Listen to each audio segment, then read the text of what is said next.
गुरुरेव गति गुरुमेव भजे गुरुनैव सहास्मि नमो गुरवे न गुरुः परमं शिशुरस्मि गुरोः मातिरस्मि गुरो मम पाहि गुरो सच्चिदानन्दरूपाय विश्वोत्पत्त्यादिहेतवे तापत्रयविनाशाय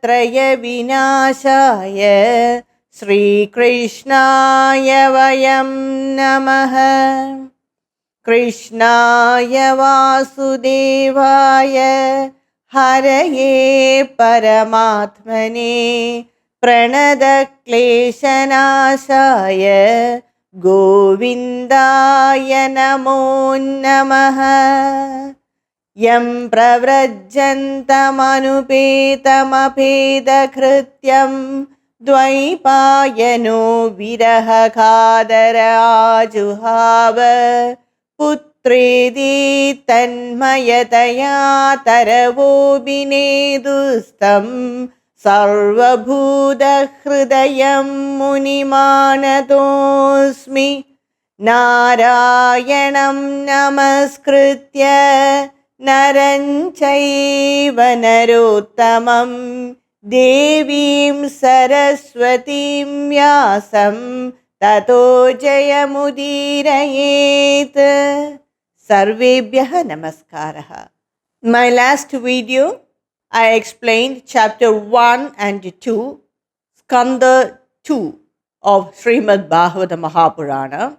In chapters 1 and 2, Shuka Brahma Rishi explained to Raja Parikshit about the Virat Purusha meditation, and he also explained about the Chaturbhuja Rupa of Bhagavan, how to meditate on the Chaturbhuja Rupa of Bhagavan in the heart of the Bhaktas.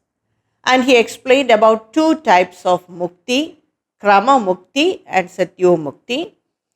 And he explained how a yogi attains liberation. But in this world of variety of beings and variety of human beings also, different types of human beings are there. So how can everyone attain jnana or everyone be an yogi? So definitely there will be people who have materialistic desires.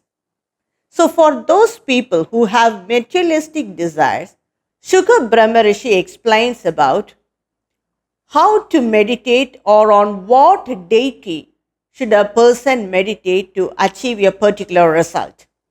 So that is very clearly explained in this chapter, that is in chapter 3. The people who have desires, what should they meditate? Which deity should they meditate? A person who is interested in Vedic learning, he should worship Lord Brahma. One should to have the power of the senses, that all the senses, all the five senses to be very powerful, one should meditate on Lord God Indra. And a person who wants progeny or children or the future generation, they should worship Prajapati.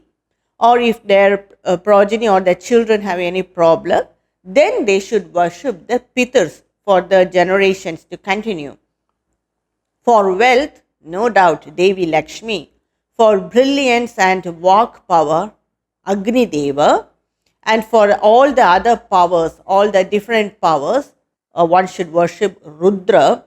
And for a person who seek food, that is, if they have any disease, they cannot eat food, or if they are in poverty, they cannot eat food. So like that, a person who seek food or who have that land and all, paddy fields or any field or vegetation, so they should worship Aditi Devi. A person who seek heaven, Swarga, they should worship the 12 Adityas. And the person who wants popularity and fame, in this dharmic way, they should worship Lord Vishnu. And the person who needs health, they should worship the Ashwini Kumaras. A person who needs security and protection, they should worship Bhumi Devi. And a person who wants beauty, if they are men, they should worship Gandharvas, and women should worship the Apsaras. People who want a very good marital life, that is, life after marriage, very good married life, they should worship Devi Uma Devi or Devi Parvati, and along with Lord Parameshwara. A person who have that sense gratification, all their desires should be satisfied, they should worship, or if they want a very calm and peaceful mind, they should worship the moon. And a person who want victory in, who seek kingdom, who want victory for attaining kingdom, they should worship Manu and the Deva. So these are all the different deities one should worship to attain some particular result, for attaining particular power. So those who have no desires, whom should they worship? They should worship the Supreme Purusha, who is the indwelling self of all of us. And Shuka Brahmarishi says, Akama sarva kamo va moksha kama udaradihi tivrena bhakti yogena yajneta purusham param. A person who do not akama, who do not have any desires, sarva kama, who have all desires, who desire for enjoyment, who are the seekers of liberation, moksha kama, seekers of liberation, they all should worship that Supreme Purusha, who is the God of all and who is indwelling in each one of us. So all these different deities like Varuna, Indra, all of them, Rudra, they are all the manifestations of this Supreme Purusha. So whatever deity we worship, it all goes to that Supreme Purusha. This Bhagavan will say, Bhagavan Krishna will say in Bhagavad Gita also, to whatever deity you give oblation in the sacrifice, to whatever deity you worship, they all will come to me only. So I am the receiver of everything. So if we have a Grama Devata, or if you have a Kula Devata, or you have a Ishta Devata, whatever Devata it may be, it all ultimately goes to that Supreme Purusha. So whatever form of deity, form of Bhagavan we worship, it may be Indra, it may be Rudra, it may be any other god, Varuna. For some people, if they want good vegetation, they worship Lord Varuna, they do homa for them. And for the whatever it is, it all goes to that Supreme Purusha. So in a way, we are worshipping Supreme Purusha in different forms. Ye tavaneva yachatamiha nishreyasodayah Bhagavad yachalo bhavo yad bhagavata sankatah. So what is the ultimate or the final destiny of any person? That is liberation. Even if you are a core, worldly minded person who won't have all our desires to be, materialistic desires to be satisfied, at one day or other, we will seek for liberation, because that is the normal course of a person, a jiva. Just like how the different rivers, even when they go through different paths, ultimately they reach the sea or the ocean. Just like that, any jiva, ultimately it will reach Brahman, that or that infinite being. So we all one day or other will reach that supreme being. So the ultimate objective of any jiva is liberation. So if it is fueled with association with bhaktas, then we will attain liberation soon. So that will lead a person to the highest destiny of man.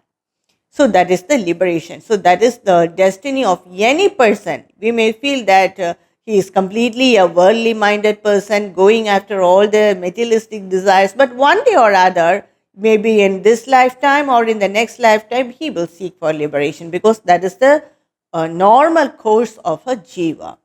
It will not happen anything against it, but because that is prakriti.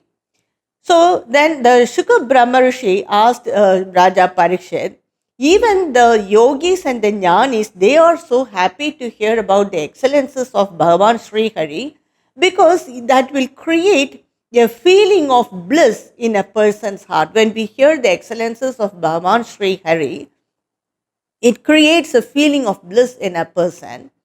So that bliss is equal to moksha, liberation itself. So who will not be interested in hearing the excellences of Bhagavan Sri Hari? Like that, Shukra Brahmarishi said to Raja Parikshit. And that feeling destroys all our papas also. So when the Sutta Pauranika said this, the Saunaka Rishis who are hearing it, they asked, is that all Shukra Brahmarishi said to Raja Parikshit? Because both of them were great bhaktas of Bhagavan. Shukra Brahmarishi, no need to say, he is a great bhakta of Bhagavan and he is an Atmajnani. He knows about Bhagavan very well. And Raja Parikshit is another person who saw the image of Bhagavan, form of Bhagavan when he was in the womb of his mother itself. And he is a great bhakta. So when two bhaktas have a dialogue or meet with each other, what all they will say, what all the informations they will exchange. So please tell us about all that, Sutta Pauranika, the Saunaka Rishis asked. Because without hearing the excellences of Bhagavan Sri Hari, this human birth itself is a waste. Many people spend their life in so many different ways. But a person who spend their life hearing the excellences of Bhagavan, they are so blessed. Because without hearing the excellences of Bhagavan Sri Hari, this life itself is a waste. We may decorate our head with a golden crown or with any other golden ornaments. We may have a very beautiful hair or whatever it may be. But without bowing to before the image or the ideal of Bhagavan, what is the use of that head? We may have very powerful eyes. With that eyes, we can see this whole world maybe. But without seeing the form of Bhagavan, what is the use of those eyes?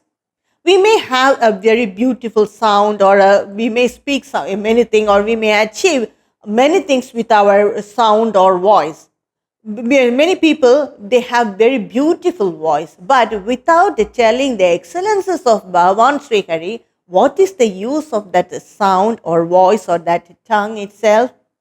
We may have very beautiful hands and we may have received so many wealth or money with those hands, but without worshipping Bhagavan Sri Hari, what is the use of it?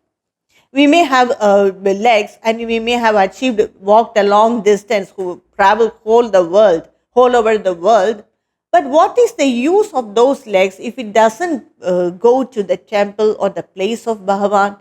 So our life itself is a waste without worshipping or hearing the excellences of Bhagavan Sri Hari. Among all the living beings, only the human beings have the power of discrimination. With that power of discrimination, without using it properly, what is the use of this human birth? It's just like getting freedom. Getting the freedom is very difficult, but using that freedom in the right way is more important than getting that freedom. So just like that, we all have the power of discrimination, but if we do not use that power of discrimination in the right way, then what is the use of this human birth? So like this, the Saunaka Rishis asked question after question to Sutta Pauranika. So now the Sutta Pauranika says that Raja Parikshit, after hearing all this from Shukra Brahmarishi, after hearing about how to meditate on Bhagavan and about the Virat Purusha of Bhagavan, everything he explained, after hearing all this, slowly the mind of Raja Parikshit turned towards Bhagavan Sri Krishna. He was so intent to hear about the glories of Bhagavan Sri Krishna, and Parikshit asked sage Shukra Brahmarishi a few questions. He asked that, it is a great mystery to even the Devas what to tell about the other human beings. It's a great mystery that how Bhagavan created this world, how he made this creation out of his power, with his power Maya. How did he accomplish this? And not only he created it, he maintained it, he sustains it, and in the end he will dissolve it. How is he doing all that with his power Maya?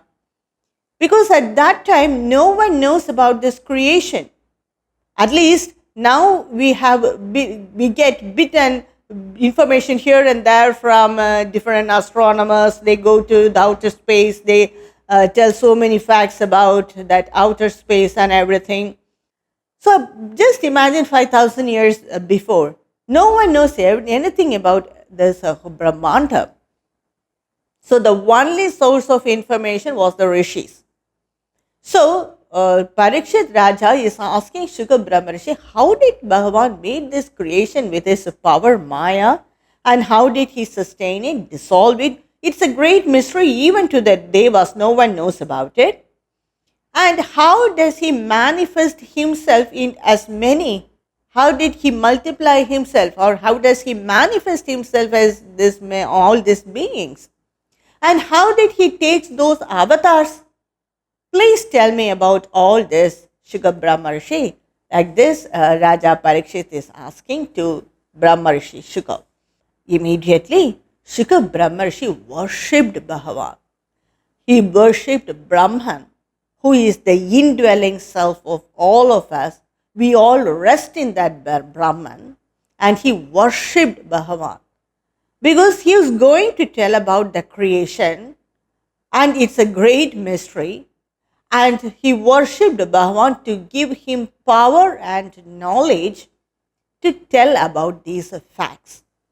So only through these Puranas, we come to know about creation, or otherwise we do not know about the creation, isn't it? So Shuka Brahmarshi worshipped Bhagavan before telling this great secret to Parikshit Maharaja. And in chapter 4, Skanda 2 of Bhagavata Purana, a very beautiful hymn is there. That is the worship of Shuka Brahmarshi worshipping Bhagavan. That is, he is worshipping Brahman, that supreme Purusha. And there are 13 shlokas in this hymn, very important.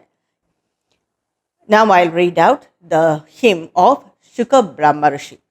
Namat parasmai purushaya bhuyase sadbudbhavasthana nirodha leelaya grihida shakti tritayaya dehinam antarbhavaya anupalakshya vardhmane. Salutations to that supreme being, that indwelling spirit in all, within all beings. With the three Shaktis, he has made this creation, and with that one Shakti, he is sustaining it, and with the other, he is dissolving this great creation. He is the unseen director of everything. That Parama Purusha, that supreme Purusha, I salute, I worship. Sri Shuka Brahmarshi is telling. Bhuyo nama sadvrijinachide asadama sambhavaya akila sattva murtaye bumsam puna paramahamsya ashrame vyavasthitanam anumridya dashushe. He is telling that salutation to that one who dispels the sin of the bhaktas, who destroys the enemies, and who gives liberation to the seekers of liberation. And he manifests as different beings. To that Bhagavan I salute, he is telling. Namo namaste stu rishabhaya satvadam vidura kashtaya muhuku yoginam nirasta samya adishena radasa Swadhamani Brahmani Ramyate Namaha. Salutations to that one who support or protect the true devotees. At the same time, he is not attained or achievable to the person who pretend to be a sannyasi. That is, kuyogina, a person who pretend or not a good sannyasi, impure sannyasi. You shine as Brahman, and no one is equal to you. To that supreme Purusha I salute. He again says, Yat kirtanam yat smaranam yadikshanam यद्वन्दनं यच्छ्रवणं यदर्हणं लोकस्य सद्यो विदुनोति कल्मषं तस्मै सुभद्रस्रवसे नमो नमः. One whose kirtanam, that is singing about his glory, smaranam, remembering him, darshanam, seeing him, seeing his form, vandanam, worshipping him, shravanam, that is hearing about all his glories. Kirtanam is singing about his glories, and shravanam is hearing about his excellences, his glories. That yet arhanam, that is doing puja or doing archana, who destroys the sin of the bhaktas, that supreme Purusha I worship. I salute. Vichakshanayat charanobhasadanat sangham yudasya ubhayatontaratmanah vindandihi brahmagadim gadaklama tasmai subhadrasravase namo namaha. The wise people, they worship his feet, and without any attachment, they live in this loka without any difficulties or being affected by any problems of the samsara. They just live here because they worship their feet, worship the feet of Bhagavan, and without any attachment, they live very happily in this world. And after their lifetime, they attain mukti. So that auspicious, a very beautiful word is said by Shuka Brahma Rishi in this hymn. Subhadra Sravase, an auspicious one. That auspicious Bhagavan I worship again and again.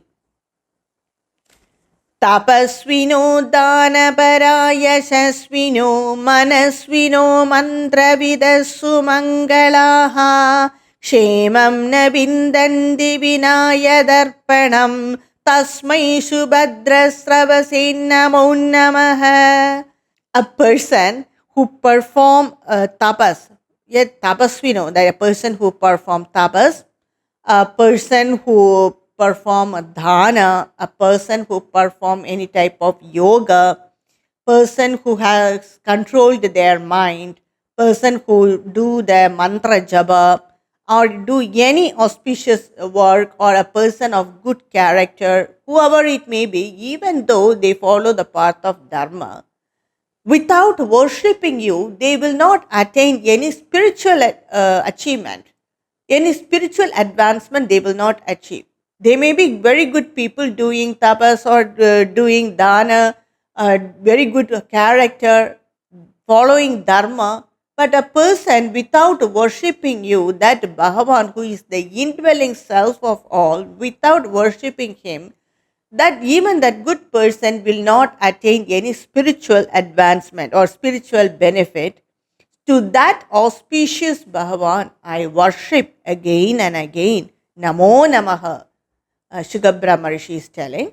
Sayesha Atma Atma Badamadishwaraha Trayimayo Dharmamaya Tapomaya Gadavyalikairaja Shankaradibihi Vidarkyalingo Bhagavan Prasidadam. So a person or a wise person who has a self-control of the mind, who worship him as the inner self, the Ishvaraha, inner self, Atmabhadam Adishvaraha, who worship him as the inner self, who is the Lord of all, and who is worshipped by the Vedas. That is, the Vedas explain this Bhagavan only, this Parampurusha, and who is worshipped by dharma, who is worshipped by doing tapas, and who is worshipped by the pure-hearted devotees, and who is even worshipped by Brahma and Parameshwara. So that Bhagavan I salute again and again, and let that Bhagavan prasidatam, let that Bhagavan bless me. Shuka Brahma Rishi is telling. He itself is a great jnani, and he is telling that let that Bhagavan bless me. Shriyapati Yajnapati Prajapati Diyampati lokapati dharapatihi padi gadischa andaga Vrishni satvadam prasidadam me bhagavan satampatihi. That Bhagavan, who is the Lord of Devi Lakshmi, that is Shripati, Yajnapati, who is the Lord of all the Yajnas, Prajapati, who is the Lord of all the people, Praja, Diyampati, who is the intellect of all, and Lokapati, who is the Lord of all the beings, Dharapati, who is the Lord of this Dharani earth, and let that Bhagavan, who is the Lord of the communities like Andagas, Vrishnigula, Satvada, they are all different communities. Who is Bhagavan is the Lord of all those communities. Let that Bhagavan, let him bless me. Satampati, who is also the Pati of the sadhus, let him bless me. Yadangratyanudhyana samadhidaudaya diyanupashyanti hi tattvamatmanah vadanti chaidat kavayo yatharucham same mugundo bhagavan prasidadam. So that Bhagavan's feet, many people worship that Bhagavan's feet, and by that they attain jnana. And what they have attained, they expound it, they tell it to the other people also. So that Bhagavan, whose feet, by worshipping his feet, one attains jnana. So that Bhagavan, let him bless me. Shukra Brahma Rishi is telling. Prachodidayena pura saraswati vidanvada ajasya sati smrutir hridi swalakshana pradurabhudvilasyatah sami rishinam rishabha prasidada. So in the beginning of the creation, when Lord Brahma was about to begin this creation, creating this whole world, at that time, the power of word, that is Vak Devi, she took a form and she emerged as she was manifested as Devi Saraswati. Devi Saraswati is the power of Vak, the words. She emerged from the mouth of Brahma itself, and she, Saraswati Devi, she gave the creative ideas to Lord Brahma. And with that idea only, he created this world.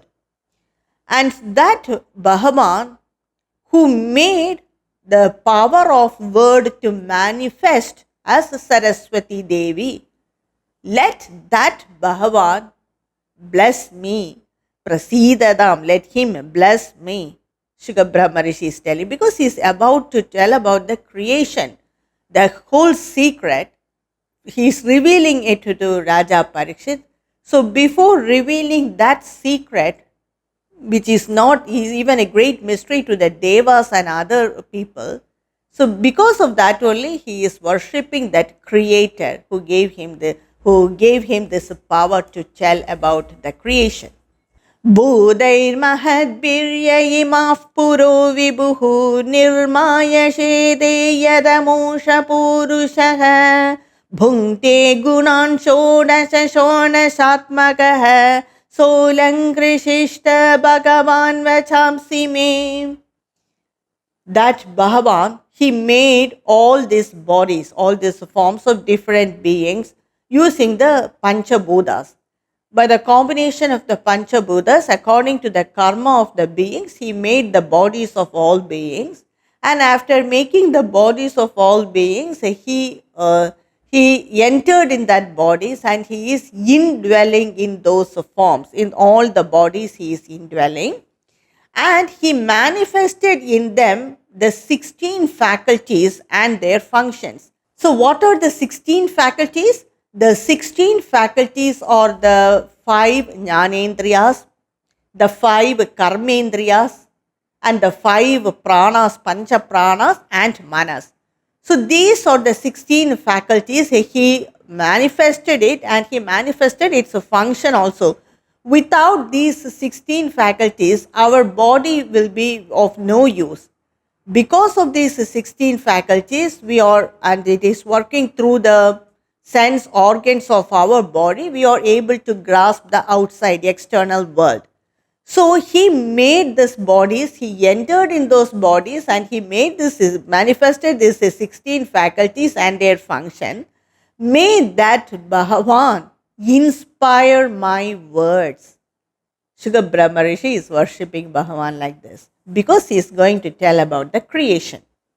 Namastasmai Bhagavate Vasudevaya Vedase Paburnanamayam Saumyayan Mukhamburuhasavam. I worship that Bhagavan Veda Vyasa, who is of unlimited spiritual luster and whose words of divine knowledge inspire all the bhaktas. Without the words of that great Brahma Rishi Veda Vyasa, we will not be able to understand about anything about the creation or the Vedas. Everything will be lost by time, isn't it? So just imagine what a great work that Veda Vyasa Krishna Dvaipayana has done. Not only writing this scripture, writing all this other 17 Puranas, giving explanation to the paradoxical statement in the Upanishads, that is the Brahma Sutra, explaining the Upanishads, writing the Vedas, codifying it, separating it according to the chapters. The humanity is influenced to a large extent by the Vedas. Just imagine if the Vedas are lost, how will we survive? What will be the social status and social norms and everything? Everything will be in a chaos, isn't it?